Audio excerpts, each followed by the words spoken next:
माझ्या महाराष्ट्रातील बांधवांनो, भगिनींनो आणि मातांनो, सर्वांना नमस्कार. जय महाराष्ट्र. घाबरून जाऊ नका, कारण अनेकांचे फोन मला आले की आज संध्याकाळी आपण फेसबुक लाईव्ह करताय, तर आज मध्यरात्रीपासून लॉकडाऊन करतायत का. प्रथम मी काय बोलतो आहे ते जरा नीट समजून घ्या. मी आपल्याला घाबरवण्यासाठी आलेलो नाही आहे, तर आजची एकूण परिस्थिती काय आहे आणि या परिस्थितीतून आपल्याला सर्वांना मार्ग कसा काढायचा आहे, मार्ग काढण्यासाठी म्हणून मी आज आपल्याशी संवाद साधतोय. सर्वांना या गोष्टीची कल्पना आहे की आता जवळपास 1 वर्ष झालं आपण एका विचित्र विषाणूबरोबर लढतो आहोत. आणि याही गोष्टीची आठवण आपल्याला असेल की हेच ते दिवस होते मार्च महिन्यामध्ये पहिला प्रथम कोविडने आपल्या महाराष्ट्रामध्ये शिरकाव केला आणि हा म्हणता एखाद्या मायावी राक्षसासारखा त्यांनी महाराष्ट्रच नव्हे तर देश व्यापून टाकला. मधल्या काळामध्ये आपण सर्वजण मिळून या व्हायरसला रोखण्यामध्ये नक्कीच यशस्वी झालो होतो, त्याच्याबद्दल काही वादच नाही आहे. पण हे युद्ध आपण सगळ्यांनी मिळून एकत्र हातात हात घालून लढलो म्हणून ती परिस्थिती निर्माण झाली होती. साधारणतः कालच्या जानेवारी-फेब्रुवारीपर्यंत आपल्याला असं वाटत होतं की आता झालं, संपलं. ये कोरोना क्या है, क्या चीज़ है कोरोना, कोविड क्या है. विशेष म्हणजे गेल्याही वर्षी अर्थसंकल्पीय अधिवेशन होतं, याही वर्षी तोच काळ आला, मार्च. अर्थसंकल्पीय अधिवेशन नुकतंच गेल्या महिन्यात पार पाडलं आणि आपल्याला सर्वांना कल्पना आहे की लॉकडाऊनच्या पार्श्वभूमीवरती आर्थिक परिस्थिती ही संपूर्ण जगाचीच दोलायमान झालेली आहे. आणि त्या परिस्थितीचा विचार करून महाराष्ट्र पुढे नेण्यासाठी एक अत्यंत चांगला अर्थसंकल्प आपल्या माननीय उपमुख्यमंत्र्यांनी, अर्थमंत्र्यांनी, अजितदादांनी मांडला. आपल्या सरकारचा तो अर्थसंकल्प महाराष्ट्र पुढे नेणारा, संकटातही महाराष्ट्र थांबला नाही, थांबणार नाही हे करून दाखवणारा तो अर्थसंकल्प आपण मांडला. आणि त्याच्यानंतर जे जे काय झालं, म्हणजे काल परवाकडे होळी, धुलीवंदन सगळं पार पडलं, पण तिथपासूनच आपल्या राज्यात शिमग्याला सुरुवात झाली. असो, त्या शिमग्याबद्दल मी काय बोलणार नाही, त्यालासुद्धा मी जेव्हा उत्तर द्यायचं तेव्हा मी जरूर देईन. तो विषय आजचा नाही आहे.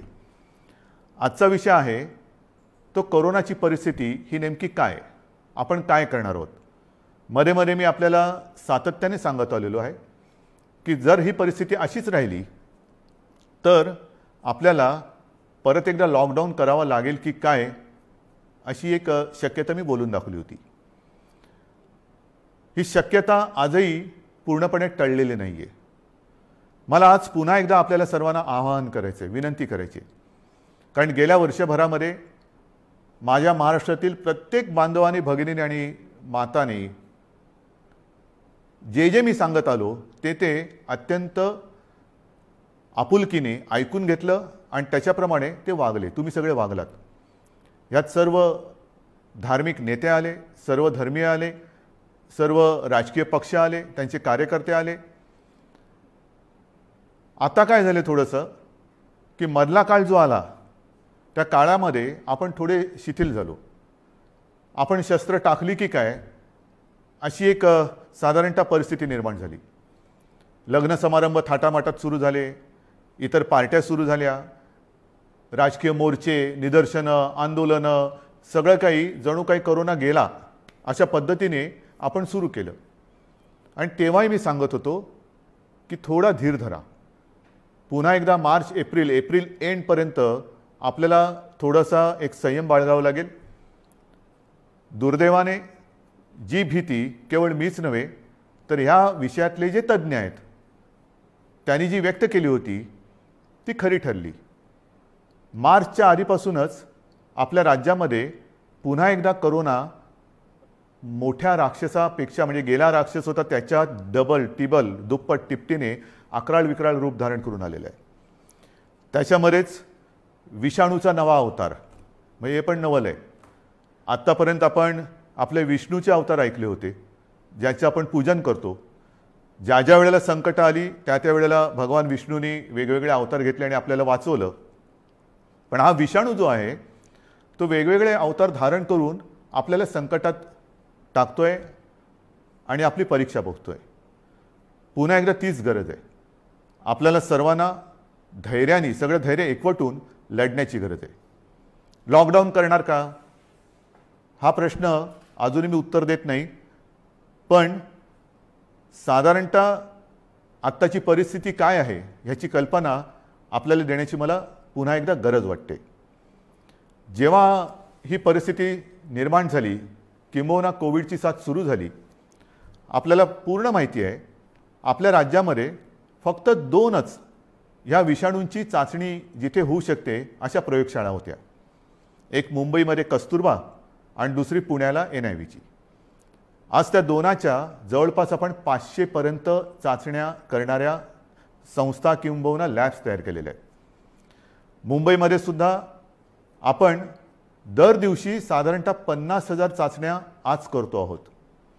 गेल्या काही दिवसात, म्हणजे मला जी माहिती सगळी माझ्याकडे आलेली आहे त्याच्यात महाराष्ट्रामध्ये जी आपली क्षमता होती 75,000 चाचण्या दर दिवशी करण्याची, ती आपण वाढवून जवळपास 1,82,000 पर्यंत नेलेली आहे. 1,82,000, 75,000 ते 1,82,000 इथपर्यंत आज आपण रोजच्या चाचण्या करतो. येत्या काही दिवसात ही संख्या आपल्याला 2.5 लाखावर न्यायची. 2.5 लाख चाचण्या दर दिवशी महाराष्ट्रामध्ये लवकरात लवकर आपण करणार आहोत.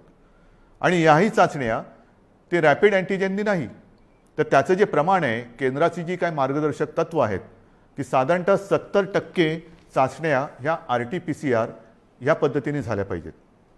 आता माझ्यापेक्षा सर्वांनाच माहिती झालेलं नेमकं RT-PCR म्हणजे काय, रॅट म्हणजे रॅपिड अँटीजेन टेस्ट म्हणजे काय. RT-PCR अचूकताही अधिक असते, अधिक चांगली असते. म्हणून आपलाही आणि केंद्राचाही आग्रह तोच आहे की जेवढ्या चाचण्या आपण करतो त्याच्यात किमान 70% चाचण्या ह्या RT-PCR असायलाच पाहिजेत. आणि त्याच पद्धतीने आपला महाराष्ट्र जेव्हा 75,000च्या आसपास चाचण्या करत होता त्याही वेळा तेव्हा त्याच टक्क्यात RT-PCR करत होता. आज जवळपास 1,82,000 करतोय, त्याच्यातही 70% RT-PCR आहेत. उद्या 2.5 लाख झाल्यानंतर, 3 लाख झाल्यानंतर सुद्धा आपण ह्या चाचण्या RT-PCRच अधिक ठेवणार आहोत. म्हणजेच काय की आपण कुठेही दर्जाची तडजोड करत नाही आहोत, अजिबात करत नाही आहोत आणि करणार नाही. एक तर पहिली गोष्ट अशी आहे की काहीही आपण लपवत नाही आणि लपवणार नाही. एक सुद्धा रुग्ण आपण लपवलेला नाही आणि लपवत नाही आहे. आणि म्हणून जी महाराष्ट्रातली जी परिस्थिती आहे ती सगळ्यांना जरी धक्कादायक वाटत असली तरी आपण सत्य काय आहे हे लोकांसमोर अगदी जसंच्या तसं ठेवतो आहोत.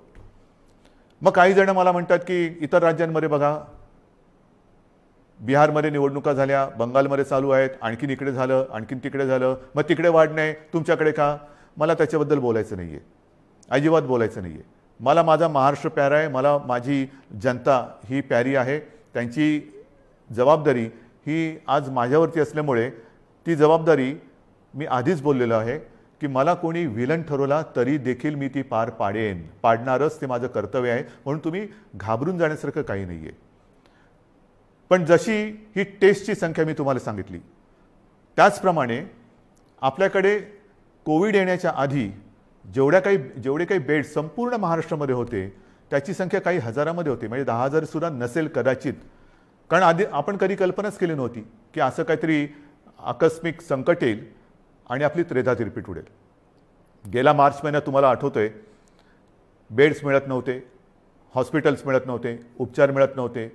मग सगळे हॉस्पिटल्स ओव्हरफ्लो व्हायला लागली होती, ॲम्ब्युलन्स मिळत नव्हते.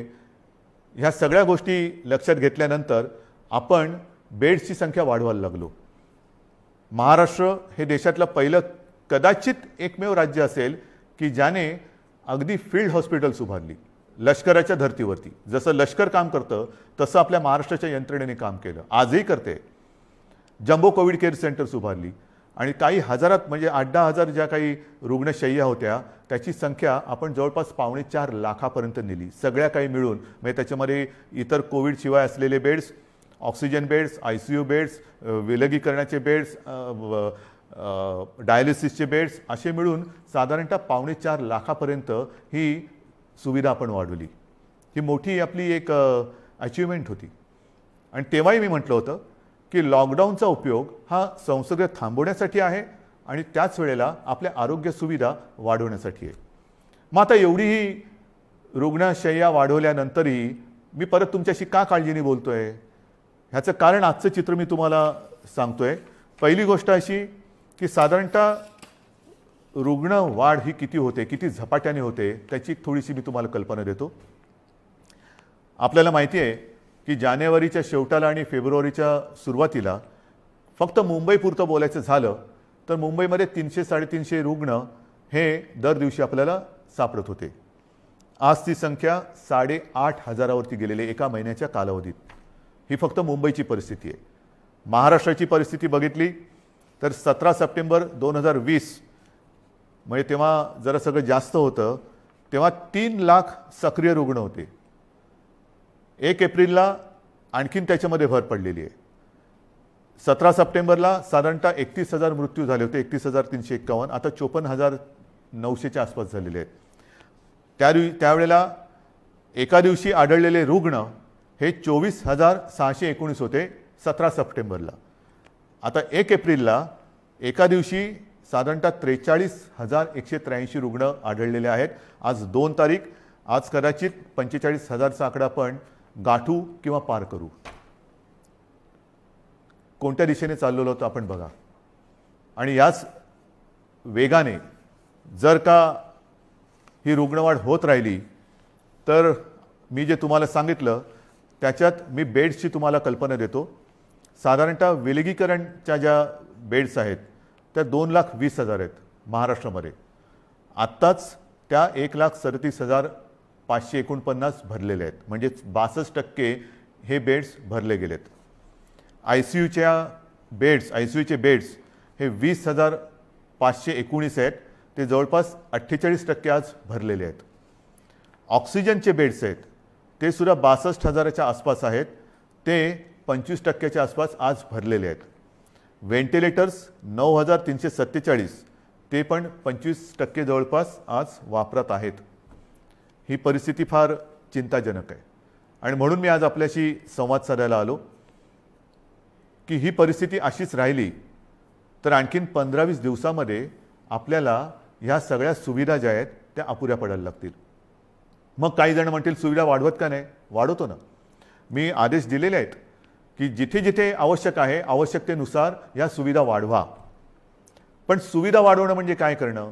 बेड्स वाढवणं आलं, व्हेंटिलेटर्स मिळतील, ऑक्सिजनचा साठासुद्धा आज आपल्याकडे फार मर्यादित आहे, तोही वाढवण्याचा आपला प्रयत्न सुरू आहे. औषधांचा साठा आपण घेऊ शकतो, परंतु बेड्स वाढले, व्हेंटिलेटर्स वाढले, ICUचे बेड्स वाढले तरी डॉक्टर्स कसे वाढणार, नर्सेस कशा वाढणार, आरोग्य कर्मचारी कुठून आणायचे? हा विचार फार महत्त्वाचा आहे आणि इकडेच खरा चिंतेचा विषय आहे. गेले वर्षभर ही संपूर्ण आपली यंत्रणा, मग त्याच्यात डॉक्टर्स आहेत, नर्सेस आहेत, आरोग्य कर्मचारी आहेत, पोलीस आहेत, आशा अंगणवाडी सेविका आहेत, महसूल यंत्रणेचे काही कर्मचारी आहेत, यांच्यापैकी बऱ्याच जणांना कोविडने गाठलेलं आहे. आजारातनं ते बरे झालेले आहेत. साधारणतः या विषाणूचं एक विचित्र वैशिष्ट्य असं आहे की एकदा त्यांनी कोणाला ग्रासलं की बरं झाल्यानंतर सुद्धा काही काळ हा थकवा राहतो, धाप लागते, थकवा येतो, थोडंसं अंगातली सगळी शक्ती गेल्यासारखी वाटते. मग डॉक्टर सांगतात आता तुम्ही निगेटिव्ह झालेला आहात परंतु आराम करा. पण ही जी यंत्रणा आहे ती यंत्रणा आपल्यासारखीच माणसांची आहेत, आपल्यासारखीच रक्तामासाची हाडाची आपली माणसं आहेत, आपलेच बांधव आहेत, आपल्याच भगिनी आहेत. हे डॉक्टर्स असतील सगळेच ते आजारी पडले आणि पडल्यानंतर निगेटिव्ह आल्यानंतर दुसऱ्या तिसऱ्या दिवशी पुन्हा एकदा आपल्या सेवेसाठी कोरोनाच्या गुहेत घुसत आहेत. मग त्यांच्याशी आपण कसं वागलं पाहिजे? आजसुद्धा आपण जी काय आपली यंत्रणा राबते आपल्यासाठी, टेस्टिंग टेस्टिंग टेस्टिंग टेस्टिंग आहे, टेस्टिंग वाढवतोय. पण टेस्टिंग करण्यासाठी घराघरात जाऊन आपल्याच भगिनी आहेत, आपलेच बांधव आहेत, 2-2, 4-4, 5-5 माळ्याच्या इमारती असतील, लिफ्ट नसेल तरी सुद्धा ते चढ उतार करतात रोज न थकता. मग थकले तरी थांबत नाही आहेत. त्यांना आपण काहीतरी दिलासा देणार आहोत की नाही? एकूण हे जे काय सगळे चित्र आहे, बोलणारे सगळे बोलतात की आपण हे केलं पाहिजे, आपण ते केलं पाहिजे, लसीकरण वाढवलं पाहिजे. वाढवतोय ना आपण. कालच्या दिवसात तुम्हाला मी अभिमान हा शब्द इकडे वापरणं योग्य ठरणार नाही, पण तुम्हाला समाधान वाटलं पाहिजे की महाराष्ट्र हा देशातला नंबर 1चं राज्य महाराष्ट्र ठरलेलं आहे. कालच्या दिवसात एका दिवशी आपण 3 लाख नागरिकांना लसीकरण केलेलं आहे. 3 लाख एका दिवसात. म्हणजे आत्तापर्यंत आपण जेव्हापासून लसीकरणाला सुरुवात झाली सुमारे 65 लाख, त्याच्यात आजचा आकडा मी धरलेला नाही आहे, 65 लाख आपल्या नागरिकांना आपण लसीकरण केलेलं आहे. अजूनही आपण मागणी करतोय, केंद्र आपल्याला देतंय, पण पुरवठा वाढवायला पाहिजे. आणि पुरवठा वाढवल्यानंतर आपली क्षमता आज जी 3 लाख आहे ती लवकरात लवकर किमान 6 ते 7 लाख दर दिवसाला करण्याची आपली क्षमता आहे. पण तेवढ्या लसचा पुरवठा झाला पाहिजे. ती मागणी आपण करतोय. होईल, मागणी मान्य होईल, मी काय त्याच्यावर टीका नाही करत आहे, कारण सगळ्याच राज्यांना द्यायचं आहे. तर ही आपली क्षमता आहे. परंतु होतंय असं की लस घेतल्यानंतर, आता मी सुद्धा 1 डोस घेतलेला आहे लसचा. आपल्याशी बोलताना आजूबाजूला कोण नाही म्हणूनच मी मास्क काढून आपल्याशी बोलतोय. पण लस घेतल्यानंतर सुद्धा काही जण कोरोनाने बाधित होत आहेत. का होत आहेत? कारण लस घेतली आता सगळं झालं असं नाही आहे. लस घेतल्यानंतर सुद्धा मास्क हा घालणं अनिवार्य आहे. मी मधल्या काळामध्ये माननीय पंतप्रधानांनी जी एक व्हिडिओ कॉन्फरन्स घेतली त्याच्यात हा मुद्दा मी काढला होता. आणि मी बोलताना असं बोललो होतो की आमच्या इथे लसचे 2 डोस घेतल्यानंतर सुद्धा आणि तो मधला कालावधी झाल्यानंतर सुद्धा काही लोकांना संसर्ग झालेला आहे. तेव्हा स्वतः माननीय पंतप्रधानांनी सांगितलं की एक गोष्ट लक्षात घ्या की लस घेतली म्हणजे कोविड होणार नाही अशातला भाग नाही आहे. कोविड होईल, पण त्याची घातकता कमी होईल. म्हणजेच काय की साधारणतः धुवाधार पावसामध्ये एक छत्री असावी तशी ही छत्री आहे, जरूर आहे. पण आत्ता नुसता पाऊस नाही आहे, वादळ आहे. आणि या वादळामध्ये लस घेणे ही एक साधारणतः आपल्याकडे छत्री आहे, त्यातल्या त्यात कमीत कमी भिजावं म्हणून. आणि लस घेणं, टेस्ट वाढवणं, रोजच्या चाचण्या वाढवणं हा उपाय अजूनही तरी मी मानायला तयार नाही. जेवढ्या आपण चाचण्या वाढवतो आहोत तेवढी रुग्णसंख्या आपल्याला कळते, उपचारासाठी आपण त्याने घेतोय. परंतु रुग्णवाढ थांबवण्यासाठी अजून कोणी उपाय सांगत नाहीये. काय उपाय? उपाय नाहीये. पण लसीकरण करा, लसीकरण करतो आहोत. आज मी पुन्हा एकदा सांगतो, संपूर्ण देशात आपलं राज्य हे लस देणारं नंबर 1चं राज्य आहे. आजच्या दिवशी आपण 3 लाख नागरिकांना दर दिवशी लस देतोय. काल परवापासून 3 लाख हा आकडा गाठलेला आहे. परत एकदा सांगतो, लसीचा पुरवठा आपल्याला ज्या क्षणी वाढेल तेव्हा ही क्षमता आपण दुपटी तिपटीने वाढवू शकू एवढी आपली नाही म्हटलं तरी ताकद आहे, नक्कीच आहे. म्हणजेच काय की एका बाजूला आपली ही यंत्रणा ट्रॅकिंग, ट्रेसिंग, टेस्टिंग ह्याच्यासाठी बिझी आहे, दुसरीकडे उपचारांसाठी बिझी आहे, तिसरीकडे हीच यंत्रणा लसीकरणासाठी सुद्धा व्यस्त आहे. हे सगळं एकत्रित आल्यानंतर त्यांची काय स्थिती होत असेल ह्याचा थोडा आपण विचार केला पाहिजे. आणि म्हणून मला असं वाटतं की लॉकडाऊन करायचं का? इतर देशांनी काय केलेलं आहे? इतर देशाचा जर का आपण अंदाज घेतला तर अमेरिकेने सुद्धा 7 कलमी कार्यक्रम जाहीर केले आहे. त्याच्यामध्ये सुद्धा त्यांनी असं म्हटलेलं आहे की राजकारण नको, जीव महत्त्वाचा आहे, असं राष्ट्राध्यक्षांनी आवाहन केलं आहे. मला असं वाटतं आपल्याकडे सुद्धा सर्व पक्षांनी त्यांनी केलेलं आवाहन नाही, पण निदान मी केलेली विनंती मानायला काय हरकत नाही आहे. जीवाशी खेळ नको, कृपा करून याच्यात राजकारण आणू नका. ब्राझीलमध्ये तर फारच पंचायत झालेली आहे, कारण तिकडे मार्चच्या एका महिन्यात जवळपास 60,000 मृत्यू झालेले आहेत. मृत्यूदर दुपटीने वाढला आहे. बेरोजगारीची म्हणजे मृत्यू पण होत आहेत आणि बेरोजगारीची पण समस्या वाढते. फार विचित्र परिस्थिती ब्राझीलमध्ये. रशियामध्ये पण लस आलेली आहे, त्याच्यामध्ये ते थोडं लस आणि त्या लसीकरणामध्ये ते पुढे आहेत. फ्रान्समध्ये परिस्थिती नाजूक आहे. तिथेही जी माहिती मिळते तिकडे तिसऱ्यांदा राष्ट्रीय लॉकडाऊन करण्यात आलेला आहे आणि ह्या लॉकडाऊनच्या मध्ये केवळ जीवनावश्यक वस्तूंची दुकाने उघडण्यास परवानगी दिलेली आहे. कार्यालयातील लोकांना फक्त घरून काम करावे लागेल. पुढील 3 आठवड्यांसाठी शाळा पूर्णपणे बंद ठेवण्यात येतील. या 4 आठवड्यात कोणत्याही प्रकारची जाहीर सभा होणार नाही. त्यांच्यावर पूर्ण बंदी असेल. कोणी आवश्यक कारणाशिवाय आपले घर सोडणार नाही.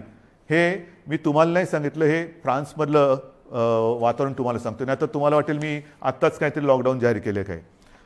हंगेरीमध्ये पण वर्क फ्रॉम होम बंधनकारक आहे. डेन्मार्कमध्ये तसंच आहे. ग्रीसमध्ये हळूहळू निर्बंध हटवायला सुरुवात झालेली आहे. बेल्जियमने परत एकदा महिन्याभराचा कडक लॉकडाऊन लावला आहे. पोर्तुगाल सरकारने शहरांमधील नागरिकांची ये जा थांबवली आहे. आयर्लंडमध्ये तर डिसेंबरपासून कडक लॉकडाऊन आहे. फिलिपिन्समध्ये मनिला व आसपास परत 1 आठवड्याचा कडक लॉकडाऊन लावला आहे. केनियामध्ये सुद्धा देशभर कडक निर्बंध लावलेले आहेत. UK सुद्धा आता हळूवार त्यांनी 2-2.5 महिन्याचा लॉकडाऊन केल्यानंतर हळूवार निर्बंध शिथिल करतायत. जसं आपण हळूवार शिथिल केले तसंच UK तिकडे तर 2.5-3 महिन्याचा अत्यंत कडक लॉकडाऊन होता आणि आता हळूवार ते निर्बंध शिथिल करतायत. इटलीमध्ये सुद्धा तशीच आहे. जर्मनीमध्ये सुद्धा तीच परिस्थिती आहे. पोलंडमध्ये तीच आहे. हे सगळं लक्षात घेतल्यानंतर मला माहिती आहे की लॉकडाऊन हा खूप घातक आहे. परंतु जी कात्रीत मी मागाशी म्हटलं की एका कात्रीत आपण सापडले. एका बाजूला अर्थचक्र आहे. अर्थचक्र चालवायचं तर अनर्थ ओढवतोय. अनर्थ थांबवायचा तर अर्थचक्र बंद पडतंय. करायचं काय मग. आणि मधल्या काळामध्ये जी काही मतं हे तज्ज्ञ ह्या क्षेत्रातले आहेत नाही आहेत, मी त्यांची नावं नाही घेत, पण त्यांनी त्यांची मतं मांडलेली आहेत.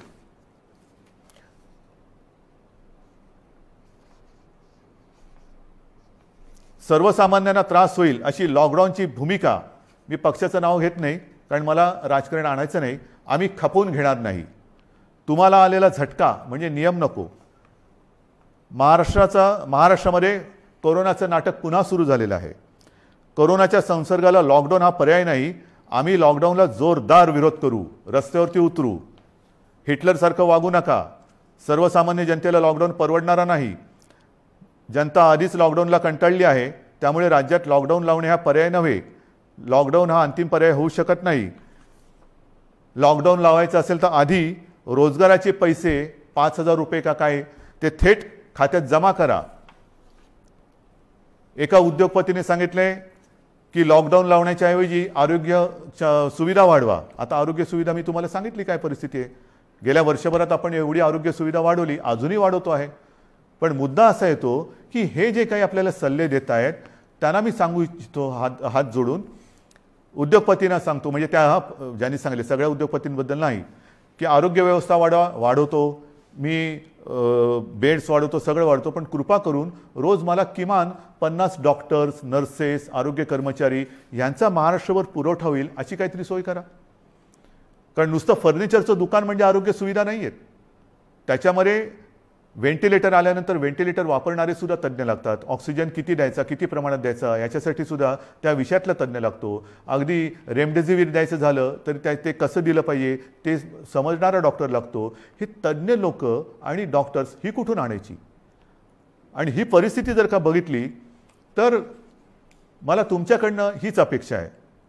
जे सांगतायत की लॉकडाऊन केला तर आम्ही रस्त्यावरती उतरू, माझं म्हणणे जरूर उतरा, उतरलंच पाहिजे. पण ते लॉकडाऊनच्या विरोधात नाही, तर लॉकडाऊन होऊ नये म्हणून कोरोनाच्या विरुद्ध तुम्ही उतरा. या डॉक्टर्सना मदत करायला तुम्ही रस्त्यावरती उतरा. ज्या कुटुंबांमध्ये करते करविते ज्यांचा मृत्यू झालेला आहे त्या कुटुंबियांची जबाबदारी घेण्यासाठी रस्त्यावरती उतरा. ज्या कुटुंबांमध्ये सगळेच्या सगळे कोरोना बाधित झालेले आहेत त्यांची सेवा करण्यासाठी रस्त्यावरती उतरा. टेस्ट जे आपल्या या यंत्रणे जी करते आहे ट्रॅकिंग ट्रेसिंग त्यांना मदत करायला म्हणून रस्त्यावरती उतरा.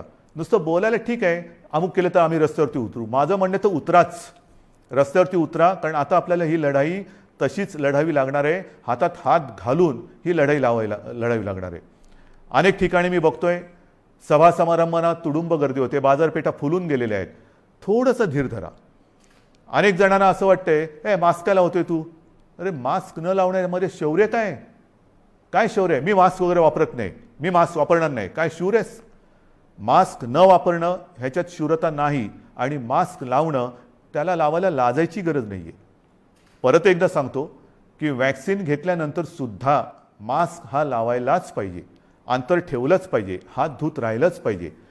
आणि म्हणून काही कडक निर्बंध येत्या काही दिवसात आपल्याला लावावे लागतील. ते उद्या परवाकडे मी जाहीर करेन. विशेषतः शहरांमध्ये मी परत एकदा सांगतो, जिथे जिथे अनावश्यक गर्दी होते ही गर्दी आपल्याला टाळावीच लागेल.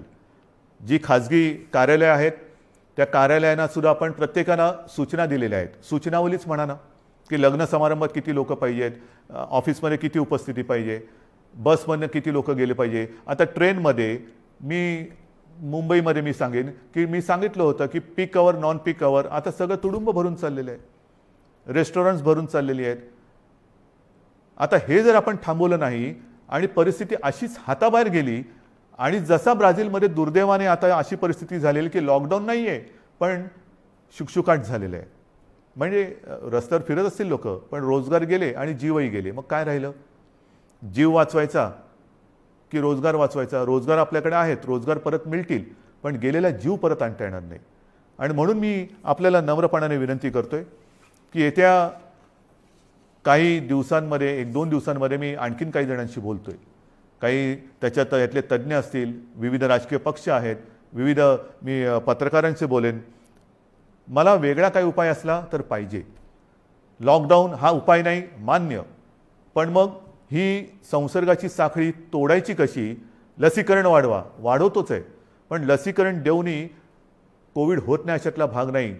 लसीकरण घेतल्यानंतर, लस घेतल्यानंतर सुद्धा कदाचित लस घेतलेल्याला कोविडचा त्रास कमी होईल पण तो दुसऱ्याला संसर्गित करू शकतो, हेही आता सिद्ध झालेलं आहे. मग करायचं काय? दुसरा उपाय असेल जरूर सांगा, पण त्याहीपेक्षा माझा विश्वास आपल्यावरती आहे.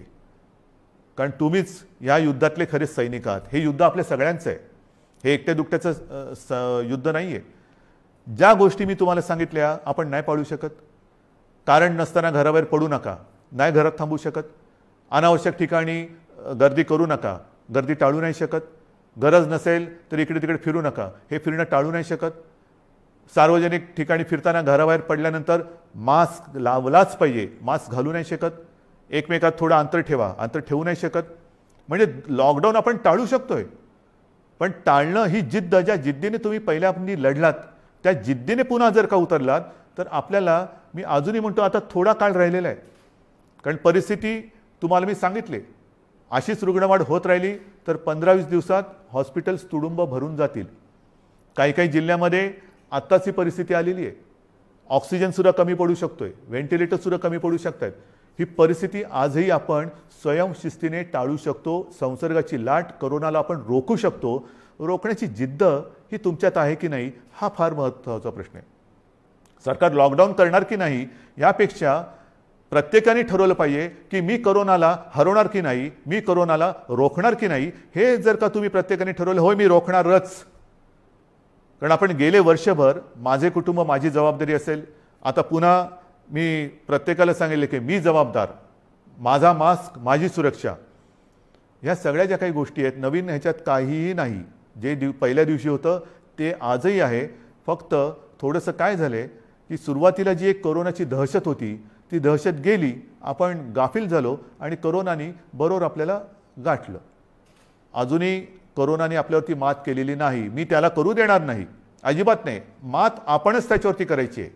पण ही मात करताना जर आपण घट्ट उभे राहिलो सगळ्या जणांनी, संपूर्ण सगळ्या राजकीय पक्षाने, मी पुन्हा एकदा हात जोडून विनंती करतो आहे की कृपा करा, जनतेच्या जीवाशी खेळ होईल असं राजकारण करू नका. जे सरकार पावलं उचलत आहे ते जनतेच्या हितासाठी उचलते. अर्थचक्रही फिरवायचं आहे, गरिबाची रोजीरोटी वाचवायची आहे, पण त्याचबरोबरीने सगळ्यात आधी आपल्याला त्यांची जीव वाचवायची आहे. म्हणून जीवाला पहिलं महत्त्व द्यायचं आहे आणि त्याच्यानंतर मग बाकीच्या ज्या काही गोष्टी आहेत त्या आपल्या हातातल्या आहेत त्या आपण करू शकतो. म्हणून आजसुद्धा मी पूर्ण लॉकडाऊनचा इशारा देतो आहे, लॉकडाऊन जाहीर करत नाही आहे. पण 1-2 दिवसामध्ये जर का दृश्य स्वरूपामध्ये ह्या गोष्टी आढळल्या नाहीत आणि दुसरा उपाय जर मी आता पुढच्या 1-2 दिवसांत ज्यांच्याबरोबर बैठका घेतोय त्यांच्याकडनं आला नाही तर मग मात्र आहे ती परिस्थिती अशीच्या अशी स्वीकारा, जे मला नाही जमणार. माझ्या डोळ्यादेखत हे मी बघणार नाही आणि आपणही नाही बघायचं आहे. तर ती परिस्थिती रोखायला जगामध्ये जे करतायत, पहिला लॉकडाऊन दुसरा लॉकडाऊन, कारण लाटे मागून लाटा येतात. पहिली लाट आली, दुसरी लाट आली, तिसरी लाट आली. काय होतंय, एक लाट येऊन गेली, लॉकडाऊन होतो, सगळं शिथिल होतं, शिथिल झालं की दुसरी लाट येते. म्हणून आत्तापासून आपण ठरवलं पाहिजे की ही लाट तर मी रोखेनच आणि पुढची लाट तर मी येऊच देणार नाही. मला असं वाटतं, माझा आपल्यावरती विश्वास आहे, आपलाही माझ्यावरती विश्वास आहे. मध्ये काही जण भेटले होते आणि मला म्हणाले की अहो तुम्ही टी व्हीवर आले का लोक घाबरतात. म्हटलं मला नाही वाटत असं, कारण मी तुमच्या कुटुंबातला एक आहे, तुम्ही मला कुटुंबीय मानलेलं आहात आणि माझे कुटुंब, माझी जबाबदारी म्हणजे माझे कुटुंब तुम्ही आहात आणि तुमची जबाबदारी ही मी घेतल्यानंतर मला टीकेची पर्वा नाही. जे जे तुमच्या हिताचं असेल ते मी करणार आणि करेन. पुन्हा एकच सांगतो की सरकार यंत्रणेच्या बाबतीत कुठेही कमी पडलेलं नाही, पडू देणार नाही. सरकार खंबीर आहे, सरकार ठाम आहे. आरोग्य सुविधा कुठेही कणभर सुद्धा मी कमी पडू देणार नाही. मात्र ही एका हाताने टाळी वाजणार नाही. दोन हात जेव्हा एका हातात हात घालून आपण काम करू तर आणि तरच यश मिळेल. आणि मला आपल्या सहकार्याची अपेक्षा आहे, सर्व राजकीय पक्षांकडनं अपेक्षा आहे, सर्व धर्मियांकडनं अपेक्षा आहे. पुन्हा एकदा आपल्या उत्सवांवरती, सणांवरती बंधनं आणावी लागतील. जसं गेल्या वर्षी आपण सहकार्य केलं तसंच पुन्हा एकदा हे सहकार्य कराल अशी आशा नाही, असा विश्वास व्यक्त करतो. आणि ही लढाई पुन्हा एकदा लढण्यासाठी आणि जिंकण्यासाठी सिद्ध व्हा, एवढ्याच शुभेच्छा देतो. जय हिंद, जय महाराष्ट्र.